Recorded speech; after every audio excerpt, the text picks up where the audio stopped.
Oh, hello.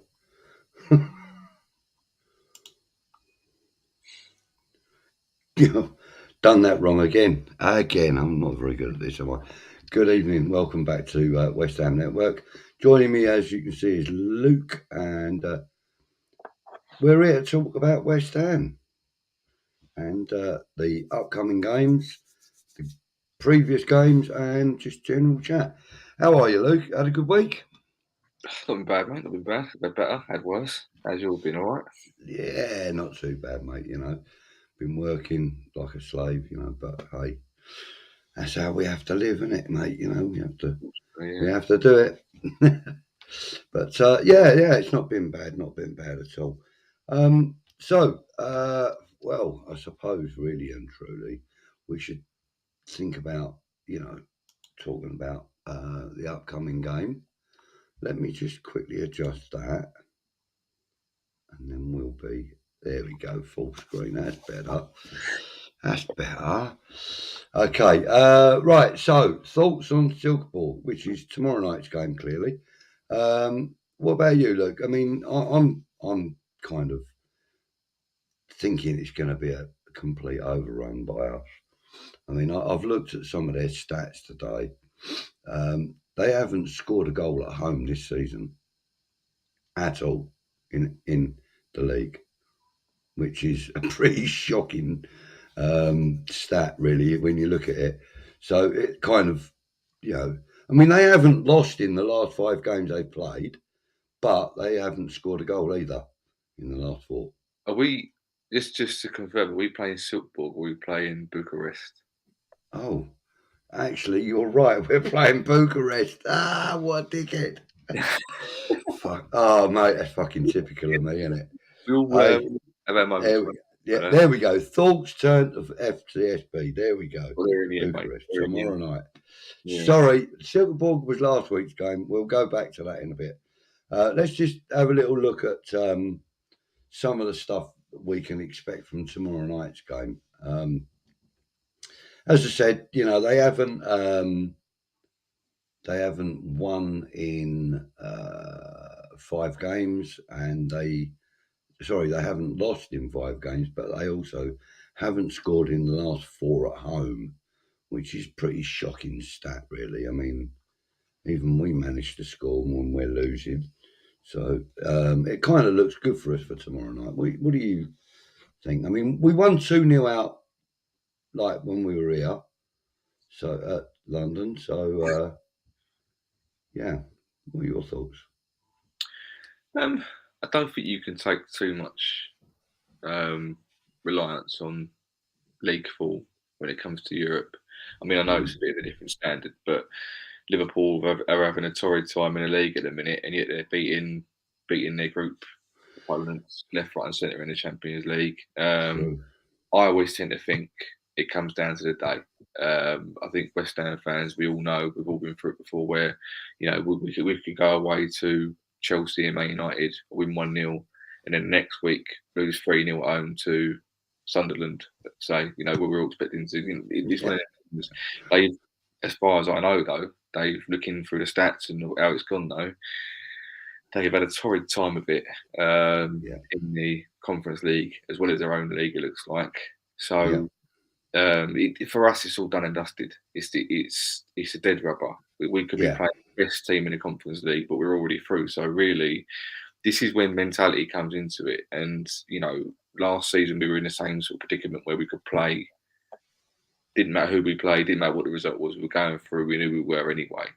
So I don't think we're going to concentrate too much on them and how much they've been doing. And they might see it as their last big day out of the season. They're going to get, not just try and sound arrogant, but, you've got a Premier League team coming to their ground.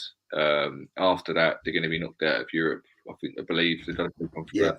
Goal difference are completely gone. So they're going to be looking at it as their last swan song. Sometimes it's a bit like a relegation team. We get these teams that are already relegated and they've got no pressure on them. So just go out and they do the best they can and they go full throttle and they try and get some goals. I'm not saying they're going to do that, but they might do that. I'm just hoping first and foremost that we play as much youth as we can do. Hence my name says on this video because I really enjoyed last season and they were really unlucky, in my opinion, to lose 1-0.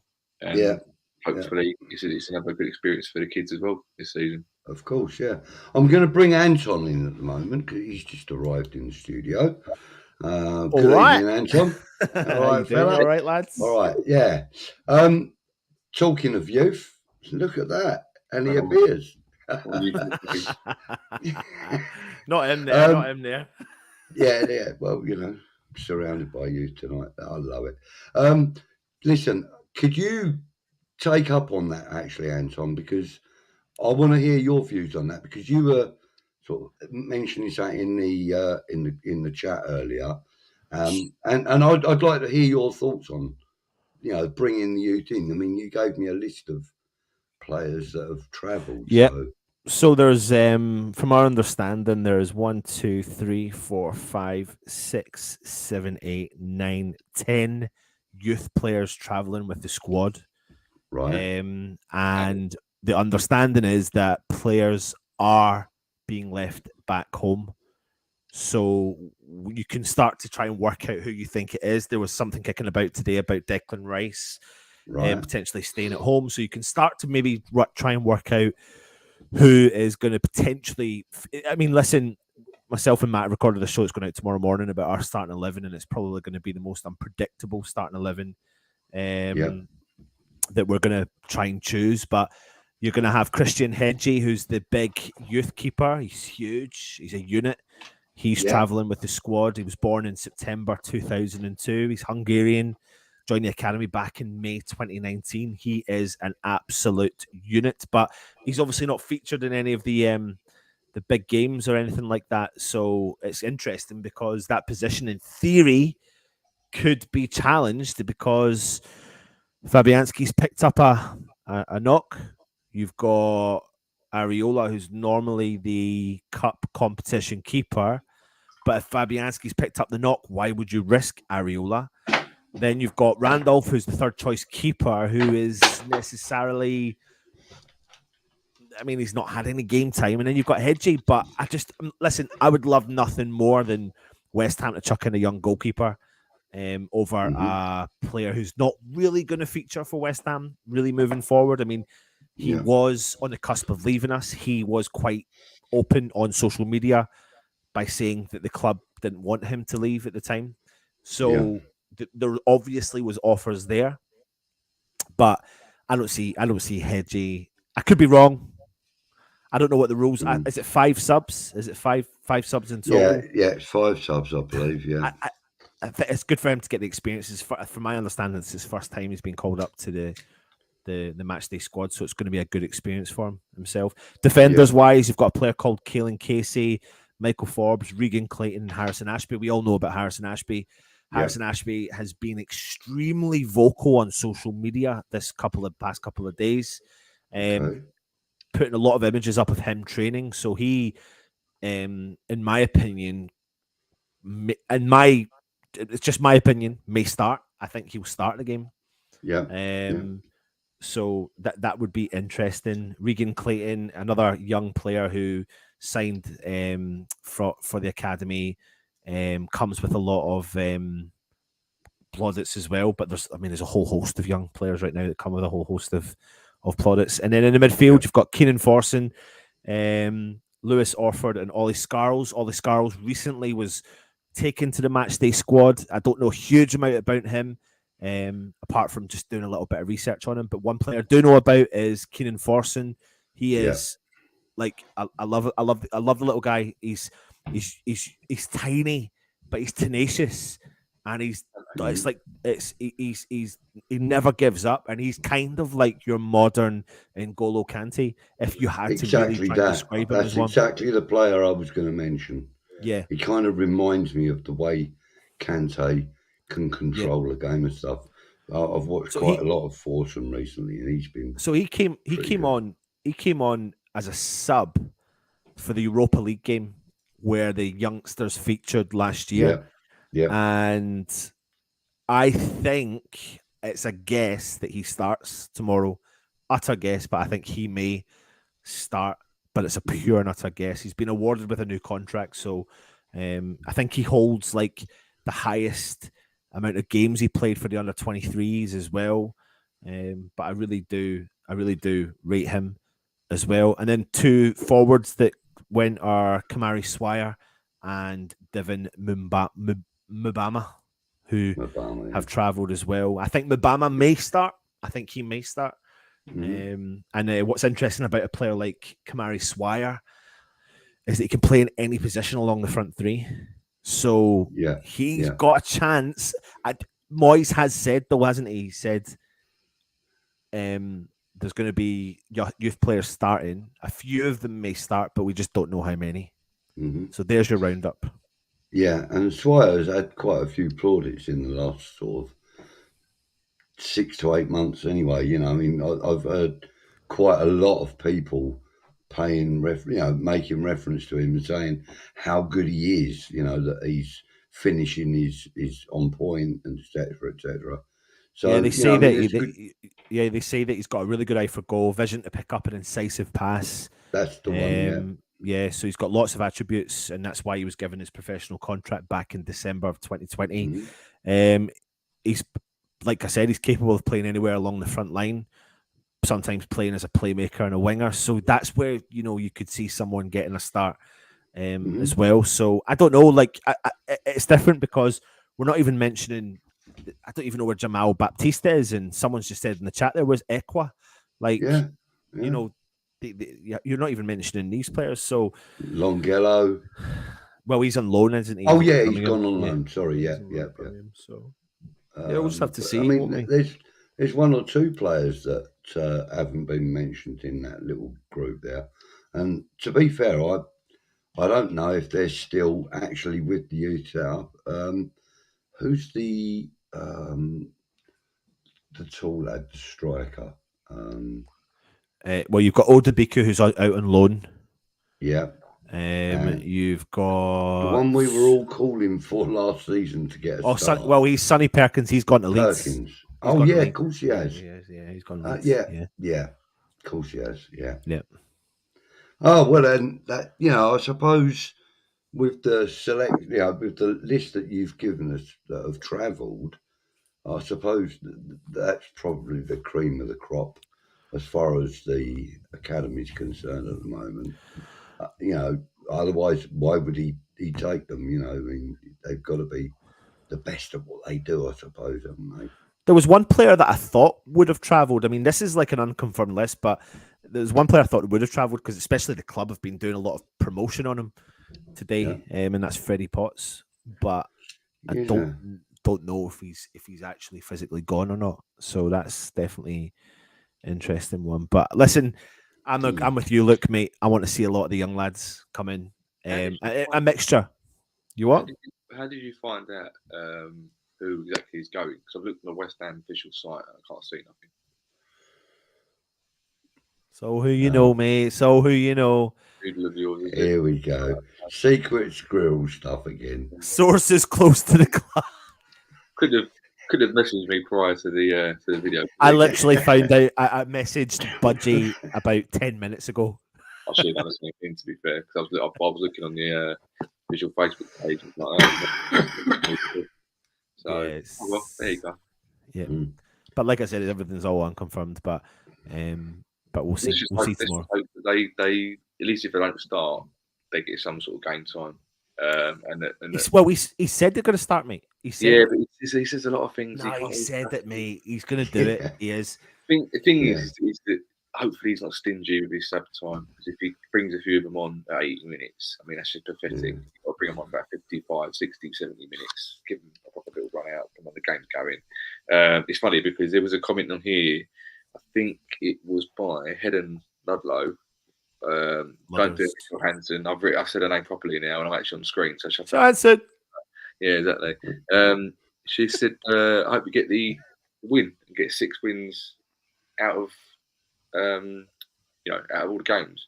And to be fair, I think it would be quite good if Moyes says, puts a bit of pressure on him. Because, okay, it's good for him to get game time. Okay, it's good for him to have the experience of playing in Europe, the future of the club and all this sort of stuff. But if you say to him, this ain't a pre-season game, boys. At the end of the day, you are fighting for your place potentially fighting for your place in the first team.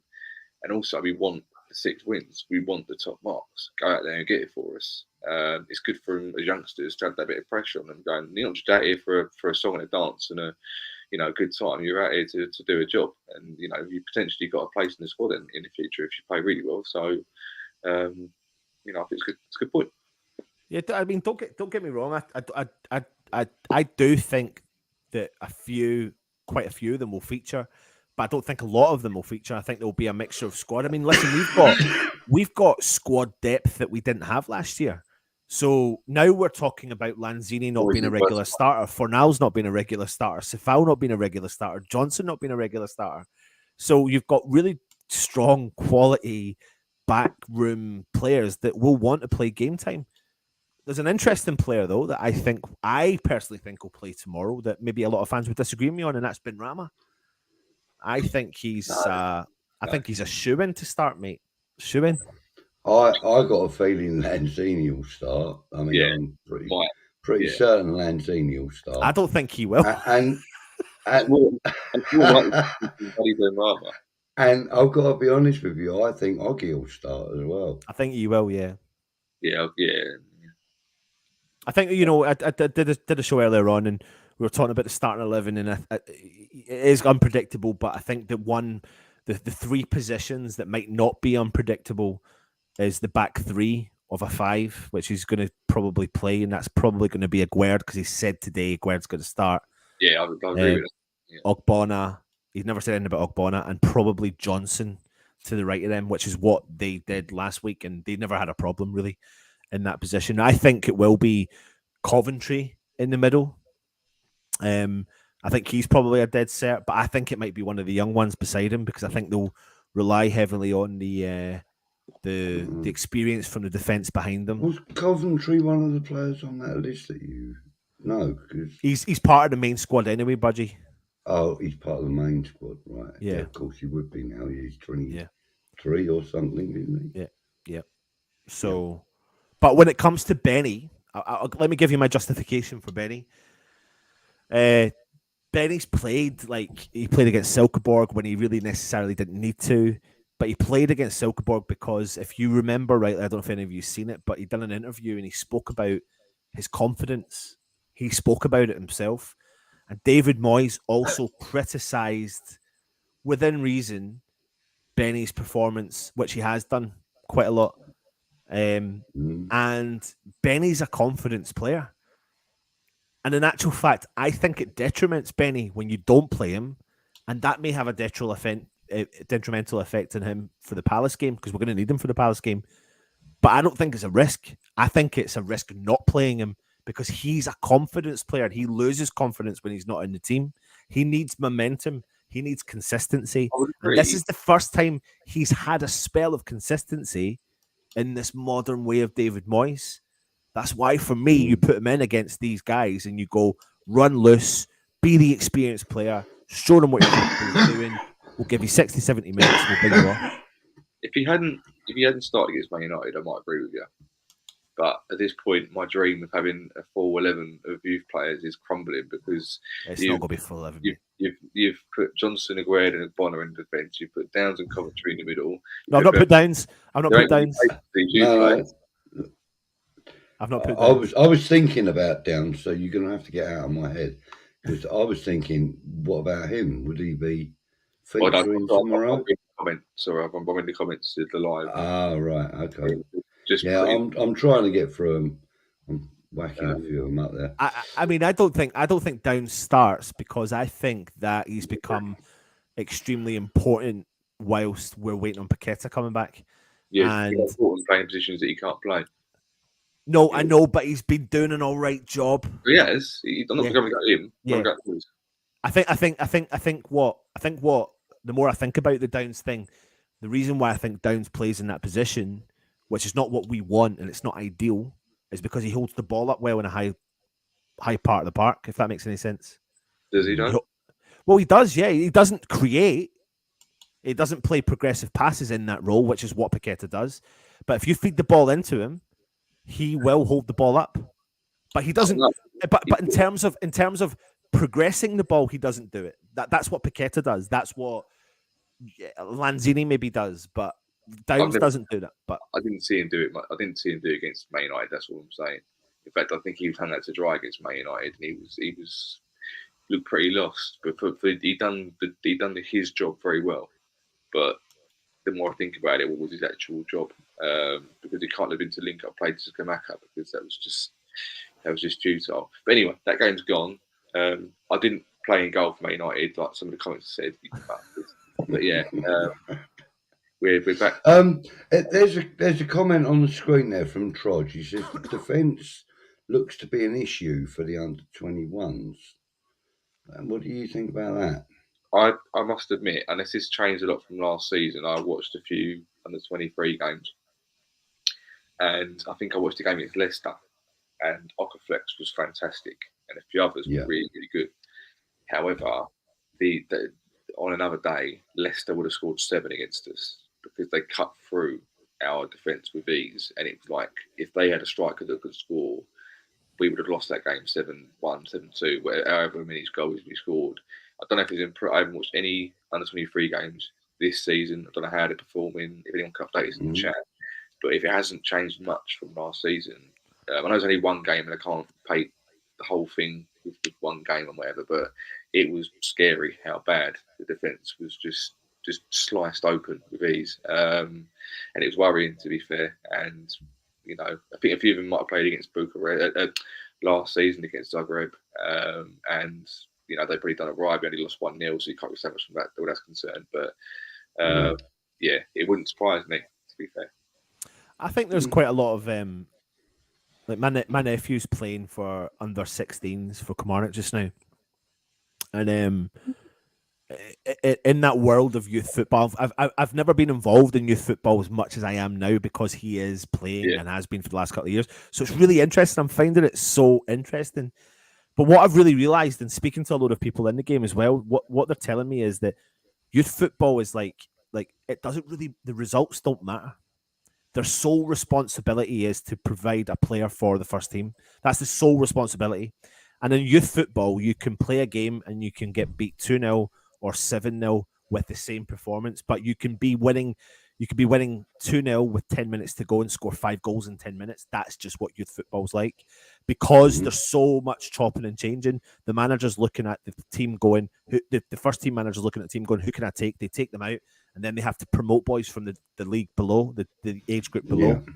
And that's what I've learned this season more than anything, that, I used to look at the youth team and think, brilliant, you're winning the league. Brilliant. Yeah, of course it's good. Of course that's good. That's I'm taking away from that. Of course that's good. But in actual fact, the main priority for those coaches is like bring up a player to the first team, and if you produce first team players, produce the first team players, and if you they would say, because I've heard quite a few stories about there was I know a bloke who knew someone who was a coach, I think at Norwich, or something like that, and they had respect and they had motivation and they had everything.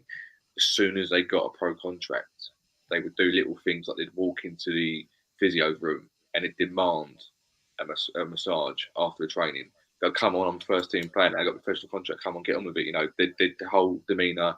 They get the ego. They get everything. was good, but just about to say, it's a good point. I think this is personally for me. Say you get a team that's lost like 5-0, 7-0, right? But you said out of that defence, there was one bloke that stood out. So you could technically lose 5-0 in a game, but you'd still get pulled out because you had a good performance. Is it that kind of thing? Yeah. Yeah. But I mean, there's a really good program. If anyone's interested in it, it's on Channel 4. It's on the catch up, and it's about the Crystal Palace Academy. And I saw the first episode of that, I believe. It's fucking brilliant. It's it is brilliant really TV good to watch, man. And you get so much inside knowledge, and they follow so many different age groups. So the first episode, I think, follows like the under 9s. Yeah. And then the next episode's the under 16s. And then they jump up and down through the things. Yeah. I think there's like 6 episodes. Honestly, look, mate, watch it. It's really interesting because what you get though is the insight into like not just the players, but the parents. Yeah. And then the coaches, and then they go in and interview the coaches away from the parents, and the coaches are telling you, my sole responsibility is to provide the first team with Patrick Vieira, with future Crystal Palace players, and they interview Zaha, and they've got Ebrichietzi, and really interesting. I used to be a youth coach. Like a local brother played for him, and cousin played for him, stuff like that. They got on with all the parents. It was fun. We weren't that successful as a team, but I think the one thing I sort of learned, you go from like I went from like under 11s to under 15s. I was coached for like 2 or 3 years, I think it was, if I remember rightly. It's funny because when they get to about 14, 15, they start fighting on the pitch. They start to say like if someone shoulder barged them, if they're like 12, 13, they let it go. They might even get a bit scared. When they're 14, 15, they turn back around and they start, knocking heads. Frightening them up and that, yeah. They start, might be throwing a punch or something like that because they get to that age. Yeah. But it was funny because it was, I think, I was in a meeting ages ago with like an AGM meeting, and the guy who runs the manager or the chairman of the football club basically said, right, all the youth team, I want to change all the setting up that from now on, we basically have a system where it's not about your particular clubs. We've got to have it that all your clubs are mainly for the first team. This is semi-pro level. This isn't professional level. This is semi-pro level. And so it does. You get parents who think their kids are better than they are. You get coaches that think they're better than they are. You get there's a lot of people who kids don't like football, but the parents do, so they shove them into it, and they're not motivated at all. They don't do anything you tell them to do. Then you get other players who aren't as good as the others, but they're willing to run around for all the whole game, whereas the others aren't. And it teaches you a lot about life teaching, in a way. So. Yeah, 100%. And then on the other end of that scale, there's a little thing I've been watching on YouTube about Dorking Wanderers. Now, it's a team fairly local to me. I mean, my local team, Crawley Town, they're in Division 2 or League 2. But Dorking Wanderers, they're only about 18 miles away. And they've just progressed from into the first level of professional football. And they're still only semi-pro. They're not full-time and this and that. It's called Dorking Uncovered, and the owner of the club is also their head coach or manager or whatever you want to call him. He's proper gobby. I mean, he's proper gobby. If you don't like swearing and all that sort of stuff, then don't watch it. But it's really good. And like the team of guys that have put it together, and I'm not being paid to say this, by the way, they're called a bunch of amateurs, and I just thought that was really funny.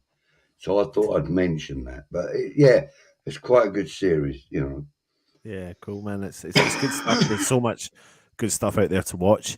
But I do agree with that comment there at the end that P. Gads has put in. He says, I don't care if West Ham win. I just want a teenager to score. Like, I of course I want West Ham to win, but there's an element of what he's saying resonates with every West Ham fan, probably, doesn't it? Of course. I don't know if anyone knows, but it was Man City tonight, and they had a 17-year-old, Rico, can't remember what his surname is now, scored tonight for Man City. I think it was against Dortmund. I can't remember who it was against now. And he was mobbed by the whole Man City team, and there was a lot of first teamers that were all over him. Yeah.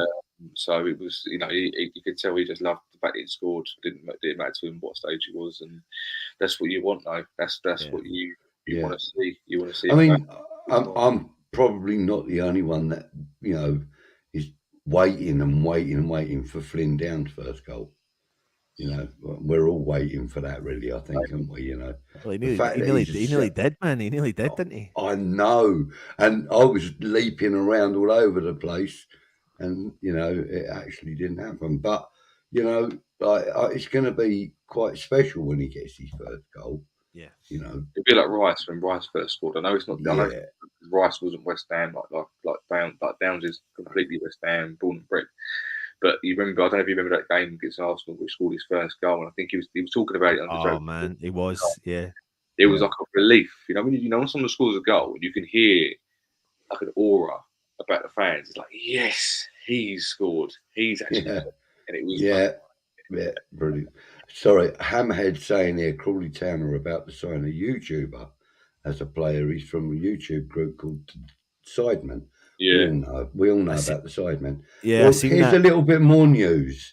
Their new manager may very well be Jimmy Floyd Hasselbank. Oh, there you go. All of the bookies have got him down as the favourite. The inside knowledge.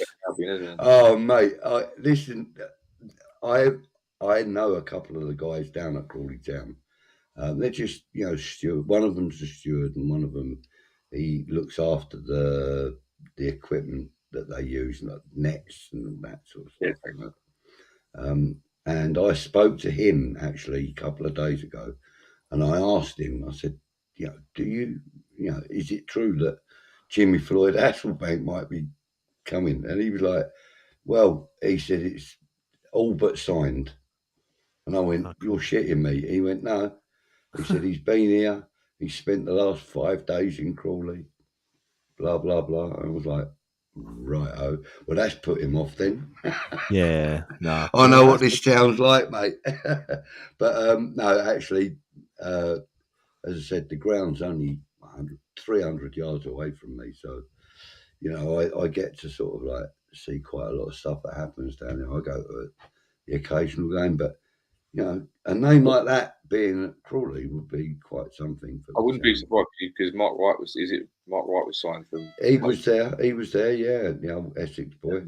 They said they were going to go in that sort of direction where they want to be different to every other club. They want to sign players who they want to build the brand of Crawley rather than the football team, which I think makes every hardcore West Ham nut sick in their mouth to think. I mean, when Crawley had the FA Cup tie against Manchester United at Old Trafford, I mean, this whole town was buzzing.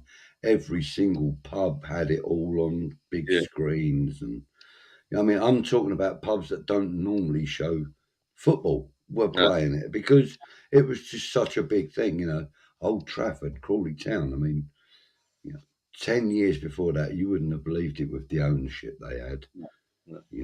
Proper villains they were. So, but yeah, it's great that things that could be happening for my hometown, in white football. Anyway. Nice. Oh, Helen, you have to say it, don't you? Look. I don't. Listen, when it comes to that though, like I think there's always that concern about West Ham throwing the youth under the bus, a bit like what Sam Allardyce did against was it Nottingham Forest, wasn't it? In the FA Cup, but that was different because Allardyce threw every single player. Like I think every player, there was no experience there. It was typical FA Cup tie, a tournament that West Ham should really be trying to challenge for each season. The pressure was there, and we smashed 5-0. I'll never forget the game. And it was live on BBC, I think, and therefore everyone was watching it because it was a really. I remember the day so well. It was vividly. It was such a crap day, so everyone had been in the telly, and everyone all over the country would have been watching the game, and we got smashed 5-0 from them. So, the thing is, I think Moyes is savvy enough to know that it needs to be split up between. I thought the youth gave a good account of themselves last year in Europa League in the last game, even though they got beat. I think they gave a good account of themselves. But, I think there's a difference though, Budgie. There's a difference between this team and last year's team. The difference is, I genuinely rated all of our youth players last year more than I ever have done. I again rate our youth players highly, but I don't know if I'm there yet in terms of are they at the standard they were last year. But that's just a mixture of me backing off the under 23s and not really looking around at them, but now having to get more invested into them again. But the difference is we've got a stronger squad. Strong squad.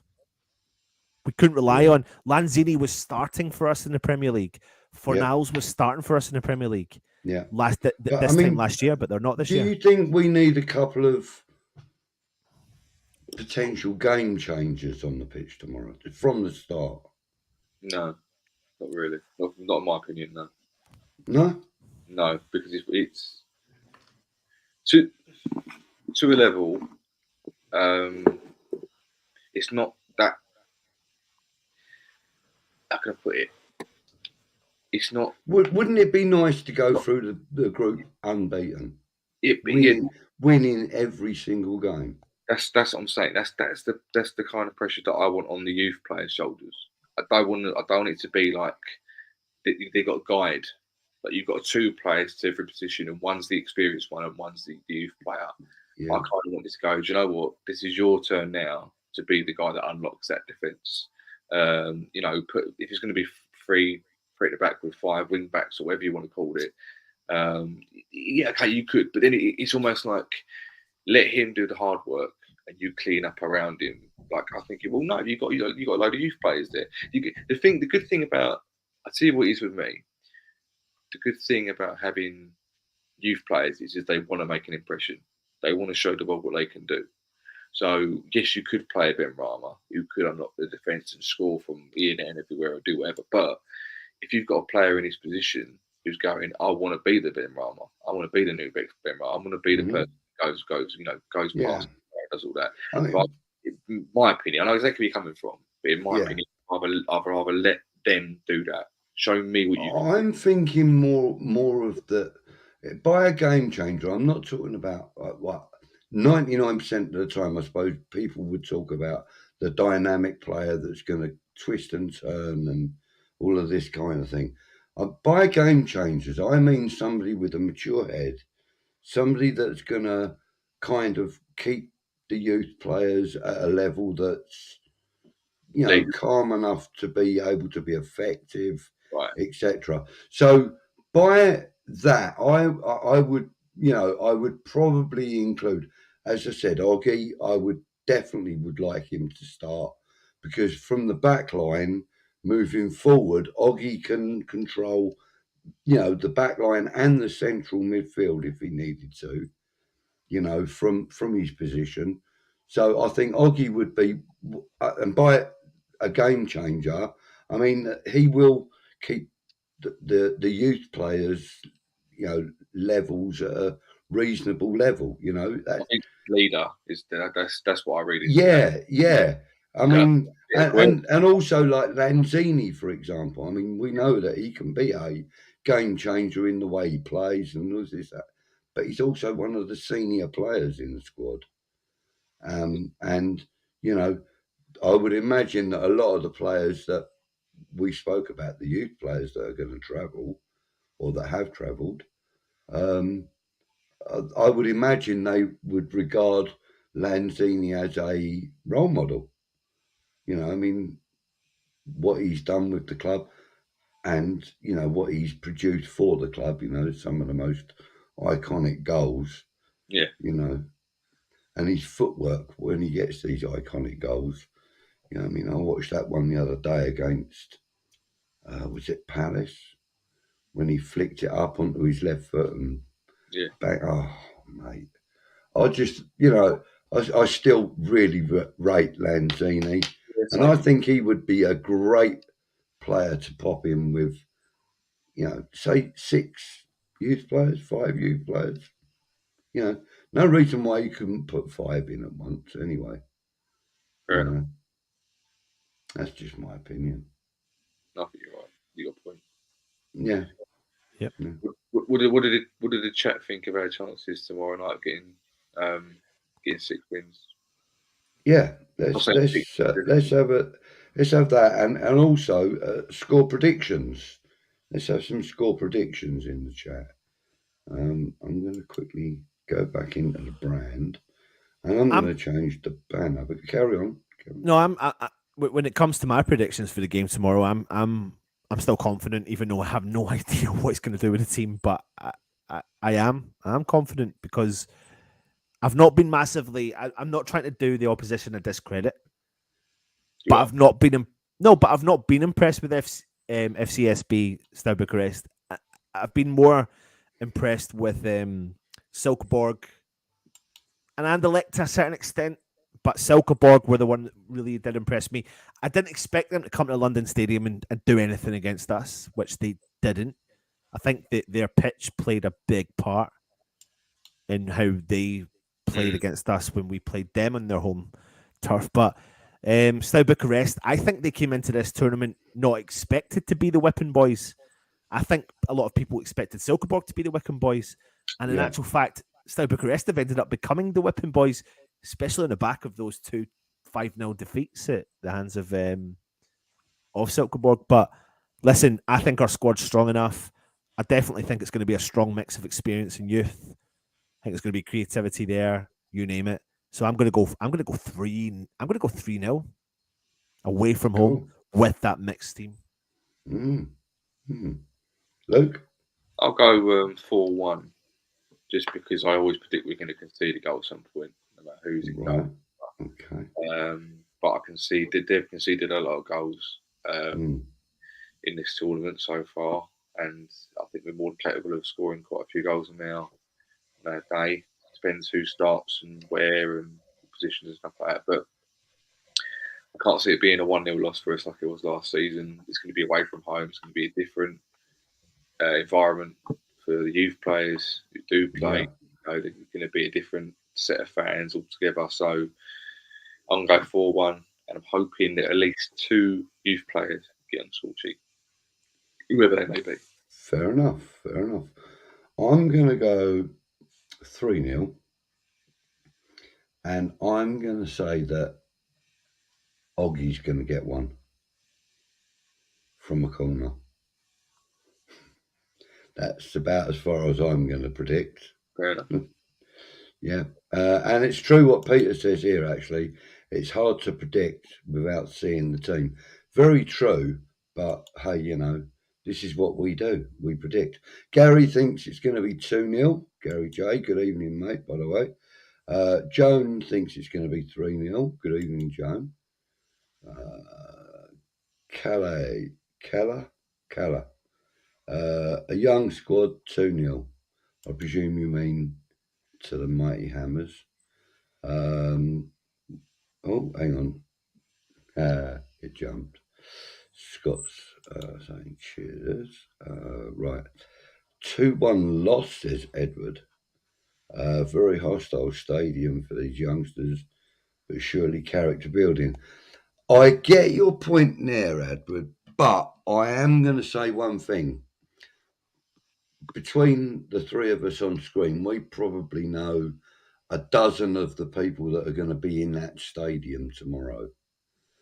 And we know that those people and the other 1,000 odd that are going to be in the stadium with them are going to make a lot of noise. A lot of noise.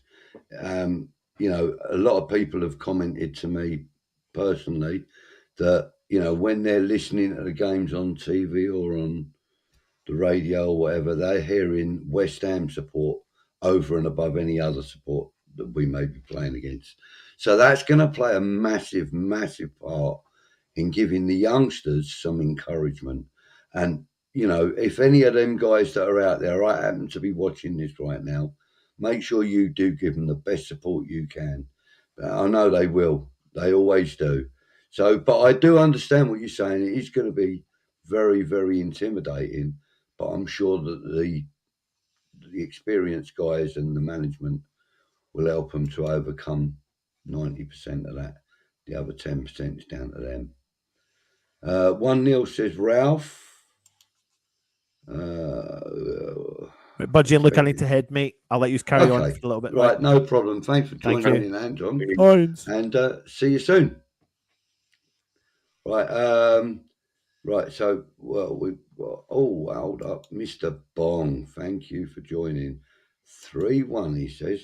3-1 to West Ham. I can see that, but like you said, Luke, we are prone to conceding. So, Yeah, it all depends as well how we set out with our approach to the game. It's funny because I was listening to a Talk Sport video on YouTube, and it was a Spurs fan who was saying that there's a lot of Spurs fans that are criticising Conte's set up to the game. Much like I was listening to that in the car. Yeah, plans to do with Moyes, much the same wavelength. And why did they go out to win the game in the second half, whereas they could have done it just as well in the first half? And I don't care if we do play awful in the first half, because it's all about finishing strong in the second half. And in fairness, there is a lot of truth in that, because I think some of the best games I've ever seen at West Ham is when you do finish off in the second half. And, I think if you look back... the 3-3 draw against Tottenham is a classic example of exactly what you're saying. That was last 10 minutes. Then you had the second half against Spurs when they were 2-0 up in the cup. 3-2, we beat them. 3-2 Bonner.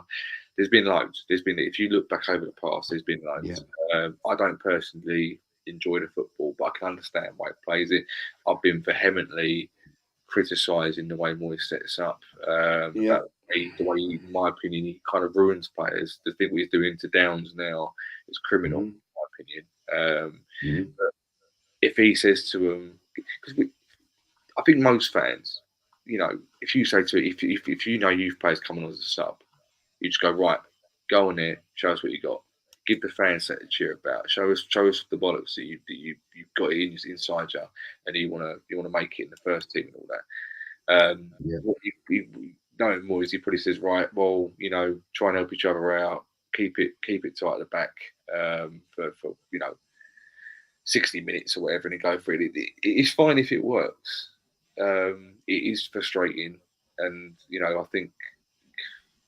I don't really want him to do that with where the youth is concerned. I think he needs to, but he's not going to go and do what you want, because if they are going to be making a first team appearance in the future, he wants to be moulded to the way he wants them to play, not the way that the fans want them to play. You know what I mean? So, having heard what you said about David Moyes' use and treatment of Flynn Downs, do you think that he is equally as guilty of a similar offence, if you like, with Ben Johnson?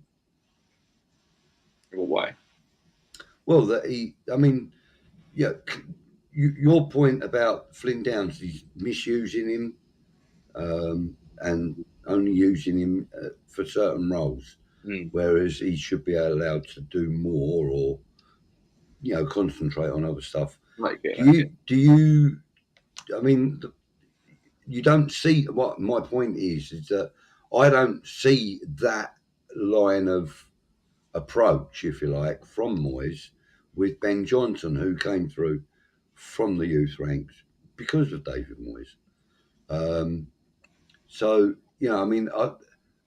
If there is a misuse of Flynn Downs' talents or positional play or whatever, I don't think it's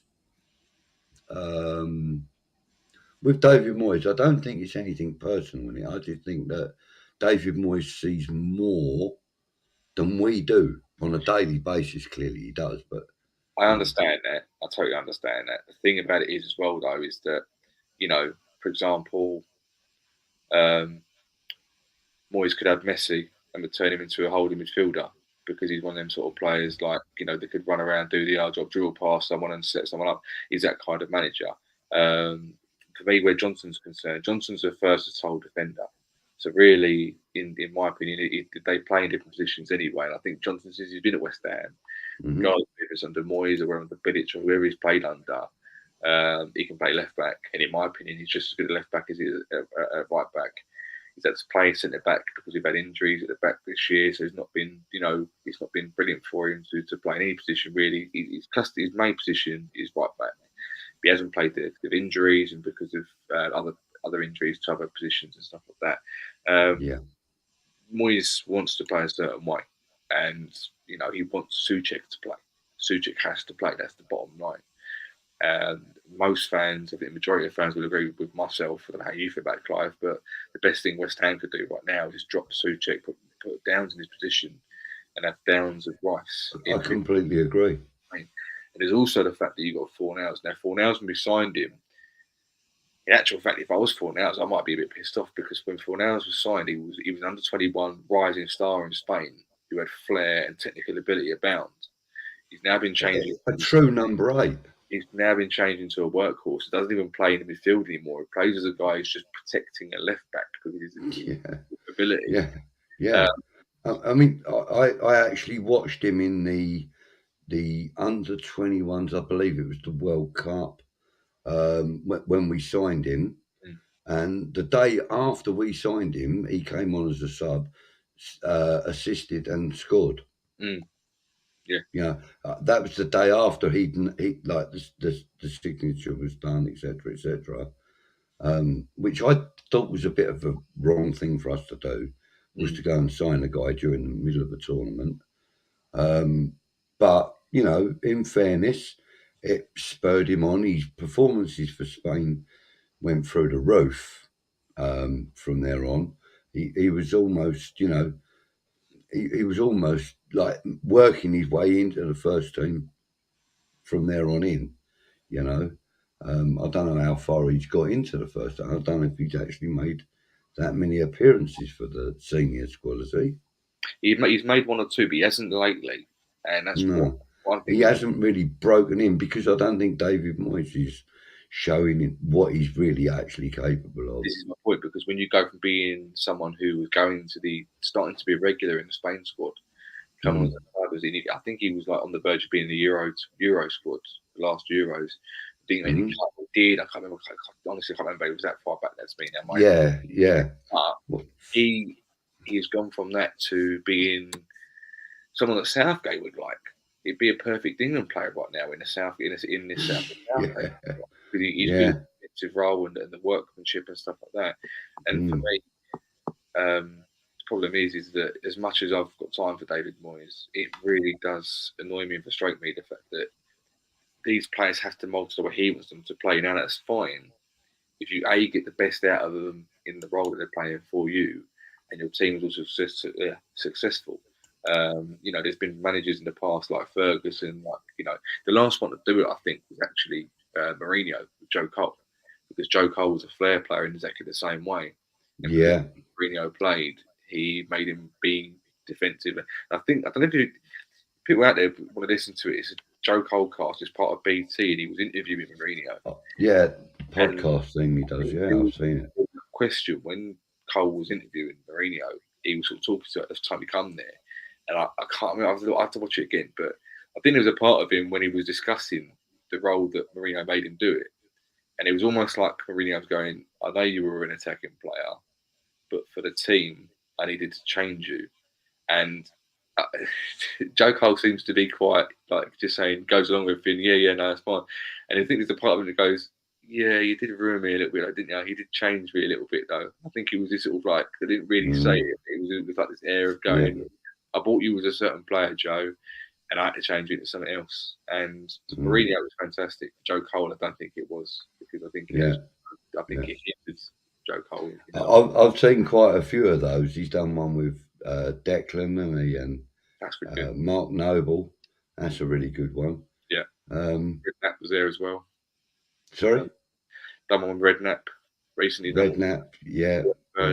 He's done quite a few, and they're very good. I mean, he's actually quite a good host for them, really, to be fair. I mean, he was probably one of the classiest players that our youth setup has ever produced. You He, know, he went to Liverpool. absolutely. I think he was coming to the end of his career, and Steven Gerrard was asking about, who's the best player you've ever played with, and he said, well, one of them's Joe Cole, and he said, if I remember this correctly, he said it's a pity I'm only getting to play with him now because everyone's been raving about Ronaldo and Messi for so many years. Joe Cole at his prime could do things that. Yeah, if Joe Cole in his prime had been at Liverpool or Manchester United or somewhere, he may have been even considered for the Ballon d'Or. Mm. Do you know what I mean? Because Yeah. he was such a good player. And, you know, I mean, I actually had the pleasure of bumping into him one time. I was working in London and I bumped into him and, I didn't ask him for an autograph or anything of that nature, but I just said to him, listen, I watched you when you was playing for West Ham and obviously followed some of what you did when you were at Chelsea. Just wanted to say I thought that you were probably one of the classiest players with the ball at your feet that I've ever seen. And he said, what, even better than like, Paolo Di Canio? I went, no, different, completely different class. And he went, what do you mean by that? I said, you were skillful. I said, Paolo was actually quite lucky with some of the stuff he did, although a lot of the stuff he did was very, very skillful. I said, a lot of the stuff that he did with his feet, he got away with because, he was tenacious. I said, you were less tenacious, but when you had the ball at your feet, you could, produce magic. And he was like, oh, well, that's really nice of you to say thanks. And went on his way. But I just loved the way that man could play with the ball. I think the difference with some players is it comes so naturally to them, but they do it without thinking. The best players in the world are ones who are about 2-3 seconds in front of everyone else. And I think Ronaldinho. It's this the exact player I was thinking of. There's been some. I think it was one of the actually. Do you know what? One of the biggest ones was Henri was asked when he went to so gutted he wore that shirt. When Henri went to Barcelona, they were asking him, how did you enjoy it? Because you'd been at Arsenal for so many years, and you went to Arsenal, you went to Barcelona, and you were playing with Eto'o and Messi. And he said honestly, he said for the first few months I hated it because I was asked to play a different role. I was asked to play on the wing just to accommodate the fact we had Eto'o and other players. He said, I hated it. I couldn't stand it at all. It wasn't a position I was comfortable in. I was a striker. I've been a striker all my career, pretty much. But, the best years of his career. And then suddenly I was put out on the wing and was sort of getting to the twilight of his career. And he said, but I had to do it. But I respected the fact that that's what the manager at the time wanted me to do. And it's amazing that some players who this is what's about accommodating players because Ronaldo made his career as a winger, Man United and Real Madrid. And then at some point, Zidane went, you haven't got the pace for the wing anymore. I'm going to stick you up front and you're going to be the main striker. And then kept on scoring goals and it was about adapting. And then you got players like Joe Cole, who Di Canio, I've seen videos of Di Canio. I've never seen him in the flesh, but I've seen videos of Di Canio where he was skillful. But he was with it when he was running, trying to get past the player. With Joe Cole, it was like the ball was magnetised to his feet. He could do it without even thinking. It was just like players control. He very rarely looked down. No, very rarely. It was like second nature when you see something like I mean, to me, he was kind of like the second coming of Gaza. I mean, some of the stuff that man could do with the ball at his feet was incredible. But yeah, I really loved the way that he played. Joe Cole. I really loved the way he played football. I just thought he had such an attacking mindset. And if he had stayed at West Ham, I've got this sneaking suspicion that one or two of the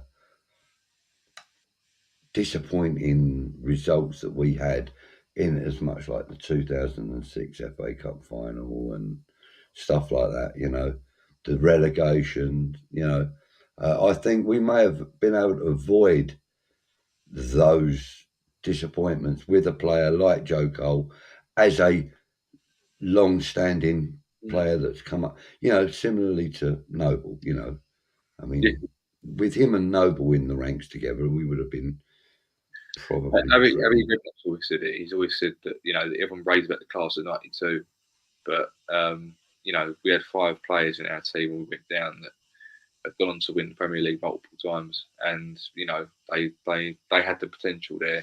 I think what was missing was the manager. We've never really done it. We've been one of them almost teams, and it could be the same now. There's nothing to say, is it? Yeah. I mean, the thing is, there was a report I saw earlier on that Daniel Krasinski is looking to invest more money into the club. So I would assume that would mean greater shareholding, perhaps. Maybe with a new major shareholder, there might be a new mindset. Now, with a new mindset, I mean, he may be very happy with the way David Moyes runs the club.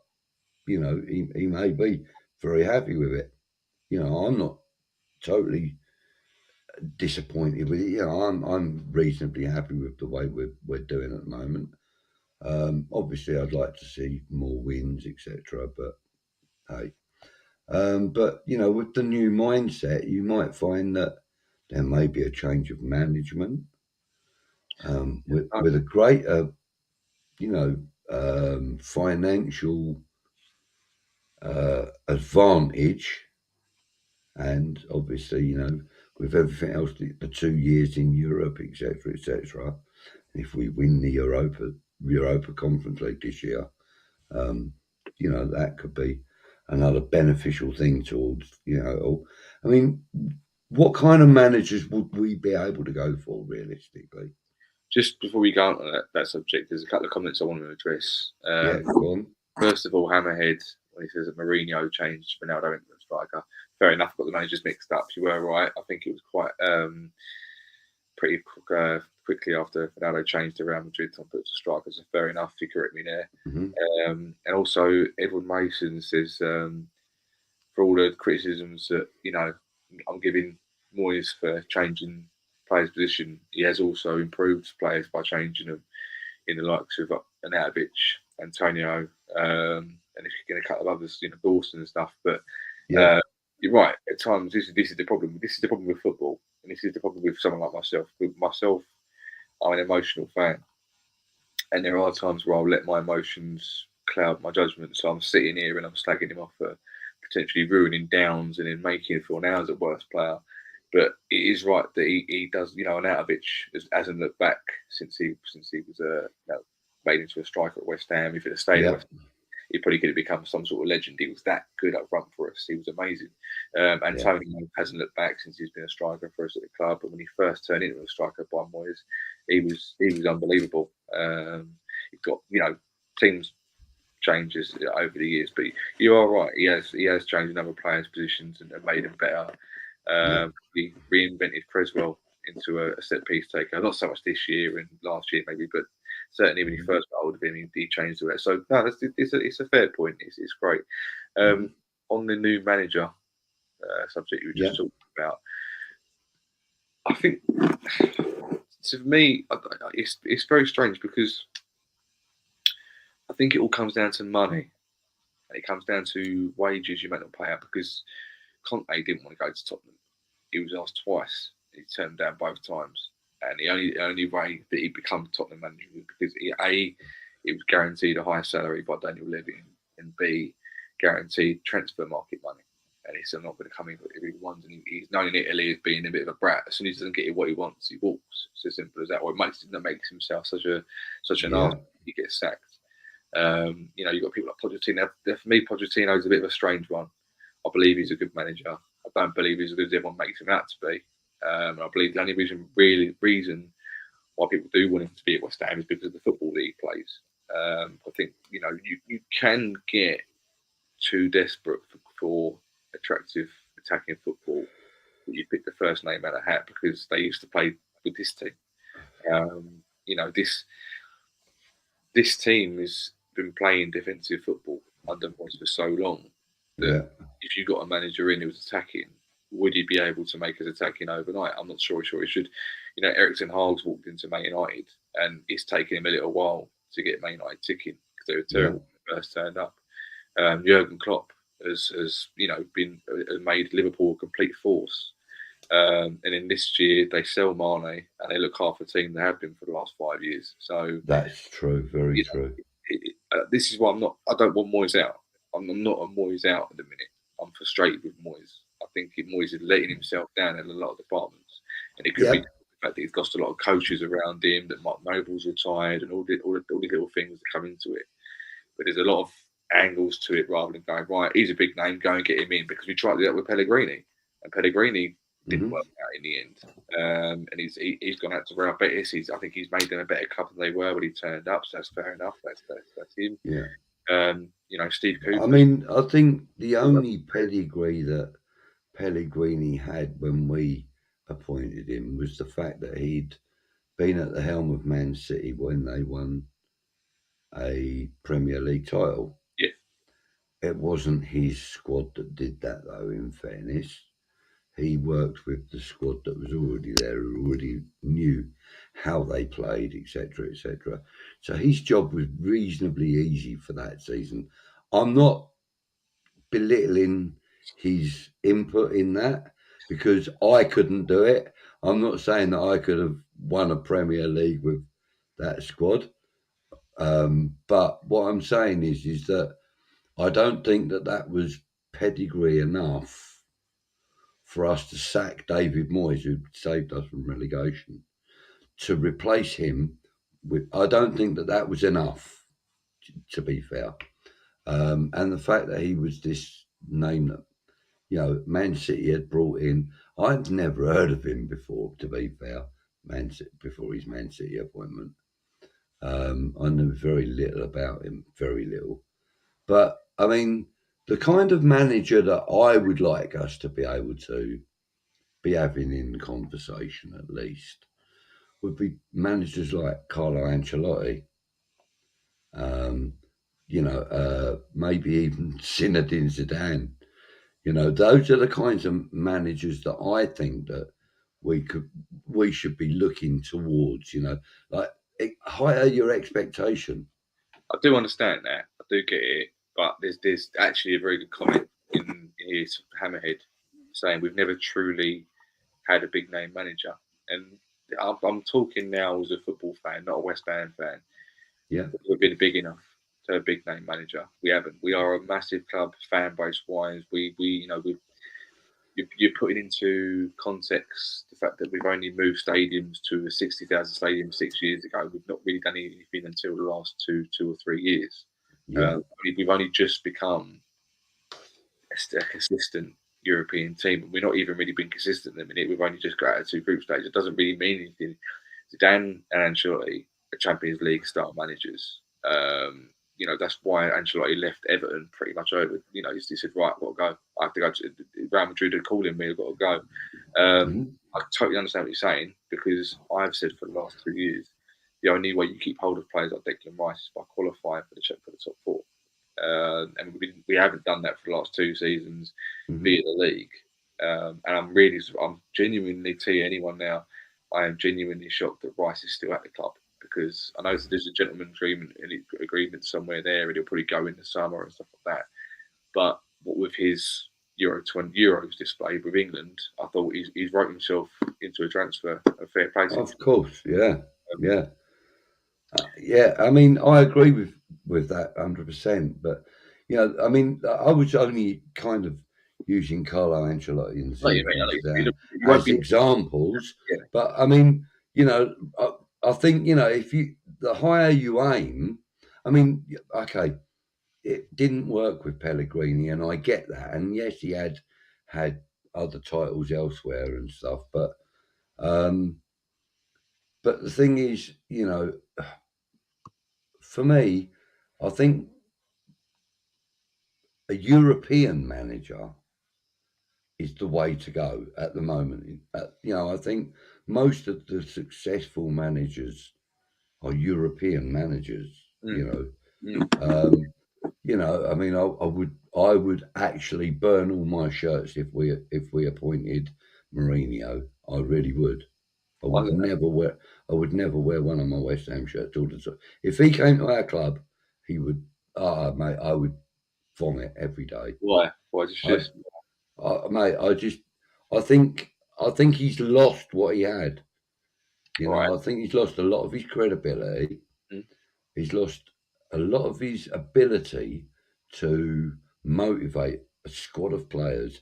Listen, what he did with Tottenham was nowhere near good enough. With that squad of players, he had Son, he had Harry Kane, you know, he had Dembele at the time. Let him go. One of the best midfielders in current times in the world, and you let him go. You know, that's not the kind of manager. He would definitely let Declan Rice go. In fact, I think Declan Rice would probably walk. It's. I disagree with you because I thought the same thing.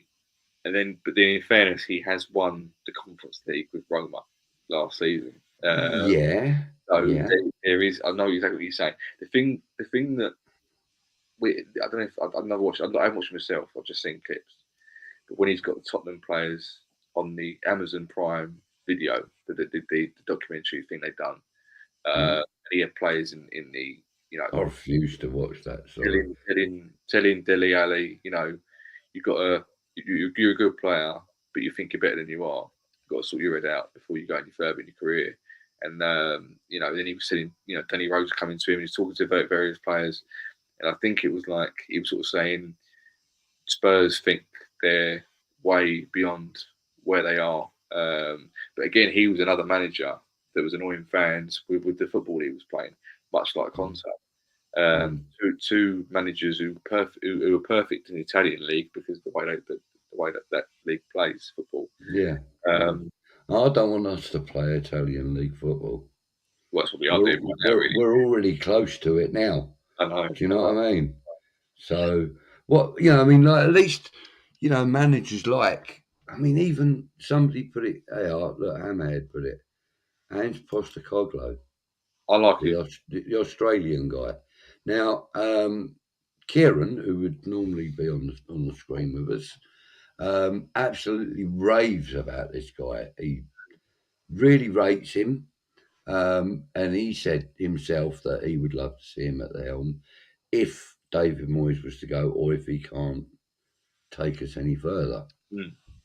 Now, I mean, like, Kieran's not really much of a he's a West Ham fan completely, 100%, but he wouldn't want to see us go backwards. Is what I'm. He's not much of a you know, a rebuilding sort of guy. He's the sort of guy that says, no, fuck it, let's build from what we've already got. Let's not go backwards. You know, yeah, he was disappointed, I believe, when we reappointed David Moyes. Like a lot of people were. You know, what the hell are we doing? Well. Sorry? I was as well. Yeah. I weren't, you know, I wasn't really bothered by it. I actually thought, well, he's actually managed to save us once. Let's see if he can do it again. You know, give the man a shot. So, you know, I wasn't anti at all. But then he told me a lot of details about Ange Postecoglou, in the fact that he'd won the league with, I can't remember what teams it was, that they're Australian, you know, and he's won silverware in, I think, nearly all of the jobs that he's been in, you know, and he's now at Celtic. I mean, all right, okay, Celtic aren't, I don't believe they're Premiership quality, but a lot of people disagree with me. But they are one of the two big names in Scottish leagues, and you know they've got a decent, you know, transfer budget, etc. And he's gone there and he's done really well with them, really well. So I wouldn't be against him coming, but I would need to know if he could handle this kind of pressure, that David Moyes is jump up under now. I don't know if I don't know if he's suitable for the Premiership, is what I'm saying. He may be very good at other leagues and competitions, and I believe he's done very well in tournaments. I think he may have even had something to do with the Australian national team at one time, or a national team. I'm not sure if it was Australia. But he's done very well in most of the jobs nearly all of the jobs that he's been in. So he's another name. But I'd like to see us aim for somebody that's won major tournaments or major leagues. I mean, I wouldn't be averse to somebody that's won the French league, the Dutch league. Yeah. So, depends who you get in and which direction you want to go in, and also what competition you're in. Because Europe, that's the thing. Europe is huge. Yeah, and I think personally that we should be, 85% concentrating on the Europa Conference League. And obviously we've got to think about the league in the Premier League, but I'm talking about with the cup competitions. I think 85% of our focus should be on this Europa Conference League, because I think we've never had a better chance of winning Europe since 1965, was it? Yeah, well, this is the sort of argument that I put towards anyone who says, "Oh, we're terrible in the league last season. We done well in the Europa League, so it papered over the cracks." I'm thinking, well, I think it was like almost a general consensus that the Europa League has to be focused on, and we can put the league form to a side, because as a fan, I'll never forget those Europa League knockout games against Seville and Lyon and Frankfurt. They're amazing. So I never that all that's the fans thing, because it's like that they're the moments that you can. Yeah. For all the good form is, and winning 1-0 away at Fulham, and then the next week you beat Crystal Palace at home 2-0. Then you get a Seville and you lose 3-0 in Europe. No one's going to really remember it, because you lost 3-0 and it was all done and dusted. It was Europe was like it, and it's gone. But actually, it's like people say, would you take relegation as long as you won an FA Cup and the League Cup? Wigan fans still talk about the FA Cup win today. That's Birmingham fans still talk about the League Cup they won 12 years ago, wherever it was, where they beat Arsenal. Yeah. For me, I always like to win. I support the wrong team for my mentality, because I always like to win. That's my thing. Yeah. Someone said similar thing to me, and I said I will never accept defeat. No, you can if West Ham lose 3-0, but they've played well and they've given their all, but they've just lost 3-0, I'll take that. That's fair enough. Yeah. You're giving your all. Like the Man United game on Sunday, we lost 1-0. We played completely terribly. We had our chances. We missed a few chances. First half, we weren't as attacking. But I think we deserved to, maybe even got a 2-2 draw out of that. If it hadn't been for me being absolutely outstanding in the Man United goal, we probably would have got a goal or 2 goals. But You got a lot to answer for there, young man. I've been allowed on tonight because I've kissed a few cheeks and said a few sorries. So but generally, what is it? No, but it was an outstanding performance by the United keeper, wasn't it? I mean, let's be fair. It was mate. Crosshammer's joined us. Thank you for joining, Crosshammer. Hold up. Here we go. Here's a good one. Look. Yeah. Be careful what you wish for. Steve McLaren won the Dutch League for 2 or 3 seasons. Yeah, mate. I know he did, but Yeah, Steve McLaren. No, I mean that's not the sort of manager we're talking about, is it? You know, I mean, I mentioned, Zinedine Zidane and Carlo Ancelotti. They were the two names I mentioned. So I'm hardly looking at Steve McLaren. I'd rather have Malcolm McLaren. I bet you don't even know who he is, do you? No, just sounded funny. No, he was something to do with the beginning of the punk era in the 70s. Oh, okay. I remember it because I was old enough. But hey. Right, listen, I'm going to kind of wrap things up, I think, because it's 20 past 12. Other people have got lots of stuff to do as well. Thank you for joining me again this evening, Luke. It's an absolute pleasure chatting with yourself. Thanks to Anton for joining us as well. It's lovely chatting with him too. Next week, I'm not sure if Kieran's back. Maybe Luke will do a trio. You never know. We'll sort it out a lot earlier than on the day, though, Luke. All right. I will know by the weekend, because once Kieran gets home, I'll be able to contact him. So yeah, everybody, thank you for joining us. Please make sure that you hit the like button if you're new to the channel. Subscribe, please. Also, check out my channel, Green Street Elites. I haven't put a lot up recently, but got a few interviews lined up to do, which is mainly what I do, is interview West Ham fans. So Green Street Elites. Luke, you're going to be on the list. Sorry, that way. You're on the list, mate. So we'll have a chat. We'll have a chat about that sometime. Thank you to everybody that's joined us, all the regulars, all the admins, what they call them, moderators. There you go. And everybody else. Thanks for joining us. I'm going to play us out with a little video just to let you know that we are here in association with Old School FC.